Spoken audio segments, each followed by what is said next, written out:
Bayangkan kalau kiamat tiba-tiba terjadi. Begitulah agaknya terkejutnya kita.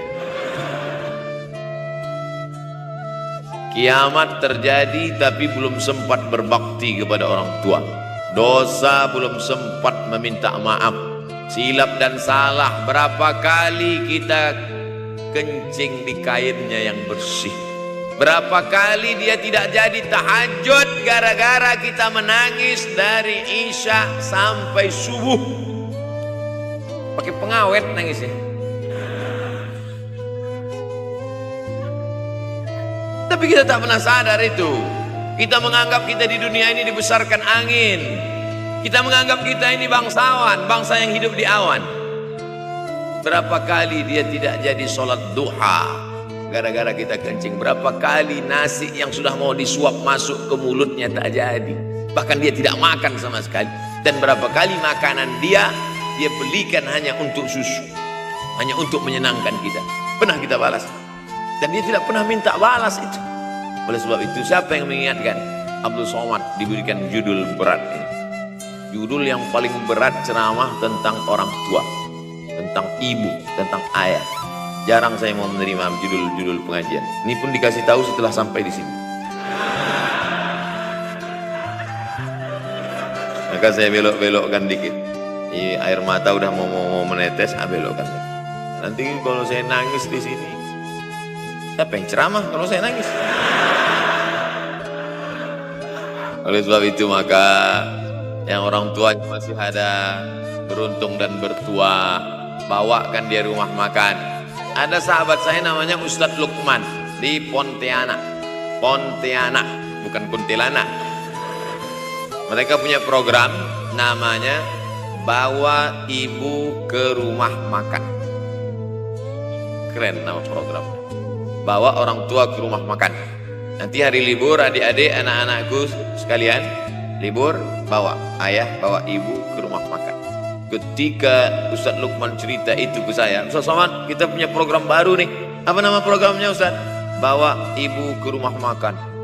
Alhamdulillah Ustadz Lukman, seluruh rumah makan di Pekanbaru tempat tinggal saya itu semua sudah saya bawa almarhumah saya bawa sup tunjang, saya bawa rendang, saya bawa goreng ayam, saya bawa goreng puyuh, saya bawa. Cuman ada rumah makan ular sawah itu yang tak saya bawa singgah.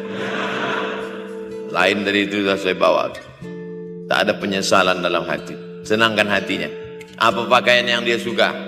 Orang tua itu tidak minta yang besar. Asal ada sih.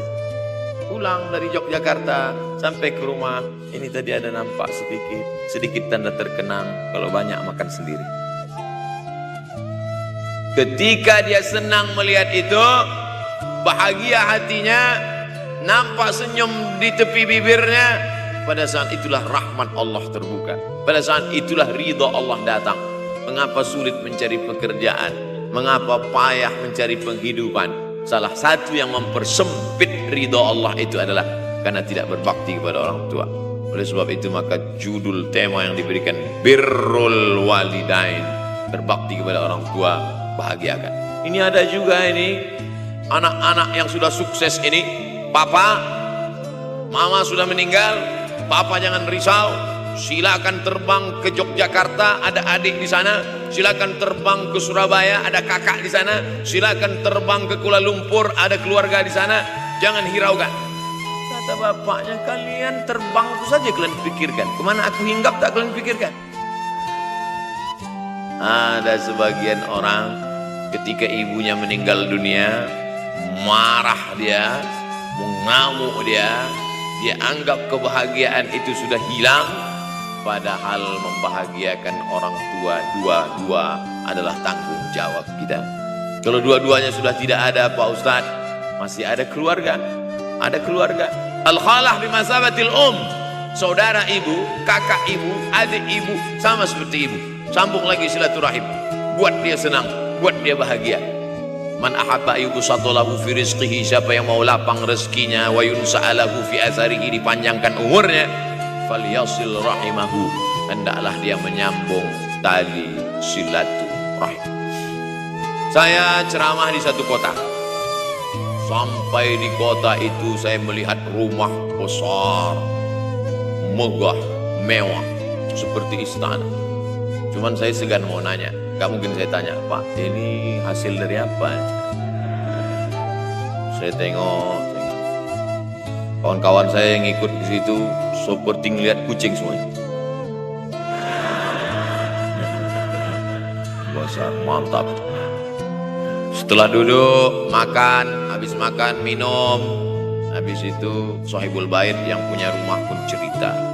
Ustadz Abdul Somad, iya Pak. Dulu ini hanya bambu-bambu yang dikasih daun, yang dikasih terpal. Tempat apa Pak? Tempat ibu saya buat pengajian. Setiap tahun dia buat begitu. Pasang tiang-tiang kayu, pasang terpal, daun-daun, pengajian ramai. Sampai akhirnya saya berkata, Bu, pengajian kita hentikan saja, stop. Saya tidak sanggup lagi pasang tenda, pasang terpal ini. Tapi akhirnya apa kata ibu saya? Nanti setelah saya tidak ada, pengajian ini terus kamu buat. Allah bukakan pintu rezeki Ustaz Somad. Inilah yang terjadi sekarang. Saya belikan orang tua saya itu rantai, saya belikan gelang, saya belikan cincin. Bulan depan saya datang, sudah nggak ada lagi. Mana gelangnya, Mak? Nggak ada. Mana rantainya, Mak? Nggak ada. Mana cincinnya? Nggak ada. Kemana? Itu kan emas mahal. Sudah saya jual. Untuk apa? Untuk bersedekah ke fakir miskin. Rupanya gelangnya, rantainya itu habis dia berikan sedekah fakir miskin. Tobatkah si bapak untuk berbakti? Tidak. Bulan depan dia belikan lagi. Sampai akhirnya diberikan Allah balasan melimpah ruah. Ternyata ini rahasia dari keberhasilan hidup. Karena menyenangkan hati orang tua. Saya tak sebut nama, saya tak sebut lokasi. Tapi yang mau berkunjung, nanti saya kasih lokasi tepatnya. Saya kasihkan nanti alamat dari Google. Saya kasih. Supaya melihat secara nyata, kalaulah rezeki itu hanya diberikan kepada orang yang bersungguh-sungguh, pergi pagi pulang petang, peras keringat banting tulang, maka tentu yang kaya itu adalah sapi yang membajak dari pagi sampai sore. Kalaulah kekayaan keberhasilan hidup itu diberikan yang paling pandai memanjat, maka tentu yang kaya itu monyet. Tapi Allah berikan kepada siapa yang dia ridhai. Dan penyebab ridha Allah itu adalah karena orang tua yang senang hatinya. Yang sempat durhaka, tidak sempat minta maaf, meninggal dunia dia sudah, apa boleh buat? Kau sudah walking seat di neraka. Yang sudah sempat durhaka, tidak sempat minta maaf, meninggal dunia gara-gara dia pecandu narkoba, pemabuk, pezina, mati. Orang tua dalam keadaan susah. Berapa kali saya ketemu ibu-ibu selesai pengajian, pergi saya ke tempat parkir ibu tua 70 tahun menangis. Ibu nangis kenapa, Bu? Anak saya Pak Ustadz. Kenapa dia? Disuruhnya saya jual tanah. Mama jual tanah. Untuk apa mama megang tanah? Udah tua aja pun jual. Mestinya anak itu yang menyenangkan hatinya di hari tuanya, bukan malah menyuruh jual tanahnya. Jual tanah supaya dia bisa bangun rumah, jual tanah supaya dia bisa menyekolahkan anak-anaknya. Na'udzubillah. Sudahlah tidak membahagiakan, malah menyusahkan. Ustadz, anak saya nyuruh saya jual tanah saya supaya dia senang, supaya dia dapat duit. Gimana nih Pak Ustadz? Mungkin si ibu berharap saya menjawab, ibu sabar aja ya Bu. Sabar ya. Ibu salah tanya Bu. Kalau mau sabar cari ustadz lain, ada spesialis sabar. Bukan saya. Begitu dia kasih tahu, anak saya maksa saya jual tanah saya, Pak Ustadz gimana? Mana alamat rumah anaknya? Mana? Mana? Saya mau datang. Mana? Anak durhaka, neraka jahanam tempat kau.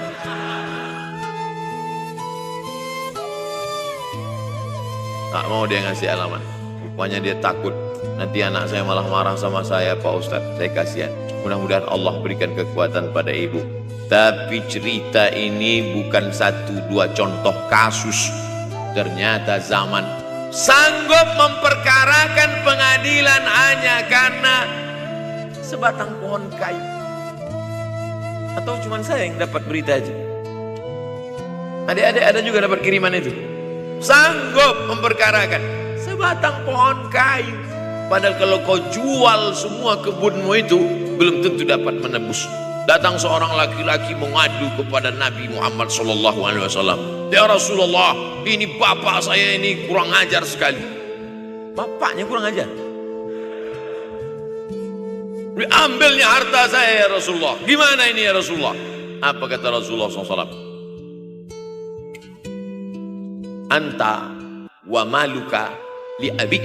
Anta sampai ke tempat kita jadi ente. Anta wa maluka, ente, harta ente, li abik, punya bapak. Jangankan hartamu yang di rumah itu, dirimu pun punya bapak. Nabi membela, seolah-olah Nabi berkata, apa yang diambil itu belum ada apa-apanya dibandingkan melepuh kulitnya untuk memberikan engkau sesuap makanan yang halalan thayyibah. Orang yang durhaka pada orang tuanya, insya Allah anaknya juga akan durhaka kepada dia. Oleh sebab itu maka jangan pernah durhaka. Kalau sempat durhaka lalu kemudian meninggal dunia dia Pak Ustadz, sudah meninggal pun tetap masih bisa berbakti. Pertama dengan doa, kedua dengan sodakoh. Kalau kebetulan rezeki banyak sodakoh. Kalau tidak ada rezeki melimpah, doa. Bangun malam, Rabbi firli wali walidayya warhamhuma kama Rabbi firli, ya Tuhanku ampunkan aku, wali walidayya, ibu dan ayahku, warhamhuma, sayangi mereka berdua, kama, sebagaimana Rabbayani shaghira, sebagaimana mereka mendidik aku. Coba kita lihat susunan kalimatnya, seperti ada kekeliruan kalimat. Na'udzubillah, mana mungkin kalimat Allah keliru. Allah ingin menegur kita, sayangi mereka sebagaimana mereka mendidik aku. Mestinya kalimatnya kan tidak begitu. Sayangi mereka sebagaimana mereka menyayangi aku. Tapi ternyata sayang belum tentu mendidik, tapi mendidik pasti sayang. Karena bunyi kalimatnya, sebagaimana mereka mendidik aku. Jadi banyak juga anak-anak ini tidak sayang karena salah. Disangka sayang itu dengan ngasih motor, disangka sayang itu dengan ngasih gadget, disangka sayang itu dengan ngasih transfer uang yang berlebihan. Belum tentu sayang. Dulu ada insinyur arsitek yang membangun salah satu rumah keluarga saya. Kuliahnya di Jogja. Cerita dia, dulu saya kuliah di Jogja, Ustadz Abdul Somad, insinyur. Terus teman kami sakit di kos-kosan. Kami bingung mau nelpon siapa. Akhirnya datang mobil mewah, parkir polisi, tentara, ramai. Barulah kami tahu rupanya dia anak menteri. Jadi sayang orang tua itu bukan mesti dibelikannya apartemen, diberikannya mobil, belum tentu. Boleh jadi itu justru menjerumuskan anak. Diberikan apartemen, diberikan mobil mewah. Habis 2 bulan kena virus HIV AIDS. Tapi kalau dibuatnya kita jauh, saya yakin adik-adik kuliah di Universitas Ahmad Dahlan, ada yang dari timur Indonesia, ada yang dari Sumatera, lalu kemudian di tengah kesendirian, belum makan, uang kos belum bayar, transfer macet, datang setan berbisik, hei sebetulnya kau anak yatim piatu yang dibuang.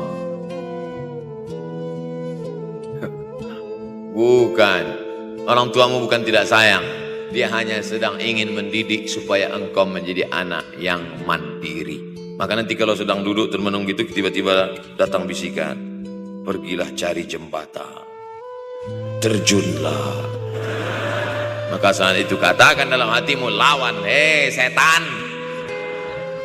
Orang tuaku sayang kepadaku, dia hanya ingin supaya aku mandiri. Ada orang tua yang salah didik kepada anak-anak, sampai mengikat tali sepatu pun anak tidak pandai. Baru mau mengikat tali sepatu, sudah diikatkan. Baru mau makan, sudah disuapkan. Akhirnya anak tidak punya keberanian untuk hidup. Harta dia punya, uang dia punya, materi dia ada. Satu yang dia tidak punya, tidak ada mental. Tapi anak-anak, adik-adik Universitas Ahmad Dahlan adalah orang yang punya keberanian untuk hidup. Betul? Ini di hadapan saya. Siapa yang tidak punya keberanian hidup? Ini yang jam 5:30 masih belum hidup lagi. Ada ini tidak punya keberanian untuk hidup. Hidupnya terlambat. Tapi mahasiswa Universitas Ahmad Dahlan punya keberanian untuk hidup. Bahkan mungkin dia lebih dulu hidup daripada saya. Lebih dulu bangun dia tadi. Alhamdulillahillazi ahyana ba'da ma amatana wa ilaihin nusyur. Tengok jam. Oh, rupanya masih jam 1, tidur lagi. Saudaraku yang dimuliakan Allah Subhanahu wa taala. Maka my life, my adventure. Hidup saya adalah petualangan saya. Ini yang mau kita harapkan, berani menghadapi tantangan. Ada orang yang menganggap hidup ini ya simpel-simpel aja lah Pak Ustadz. Tapi ada orang ingin hidup ini penuh dengan perjuangan. Sama seperti makanan. Ada orang simpel aja, nasi, kecap, telur rebus, dah cukup. Tapi ada orang mau ada goreng ayamnya, ada rendangnya, ada supnya, ada tom yamnya, ada lengkap semua. Begitu juga hidup ini. Ada orang yang simpel aja, ambil goreng ikan, makan. Tapi ada satu lagi enggak. Pergi naik mobil, sampai ke tepi hutan, naik motor.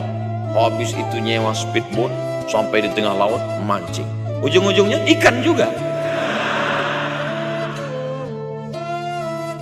Yang dia nikmati bukan ikannya, tapi yang dia nikmati adalah proses untuk mendapatkan ikannya.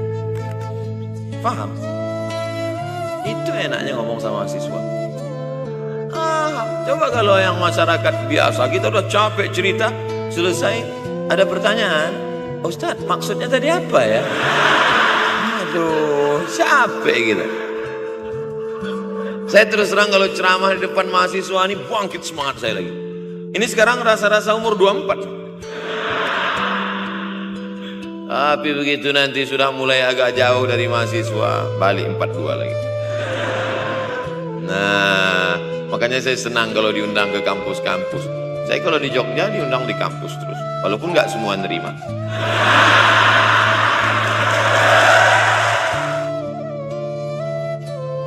Saudaraku yang dimuliakan Allah Subhanahu wa taala, maka kita harus sering-sering bersama.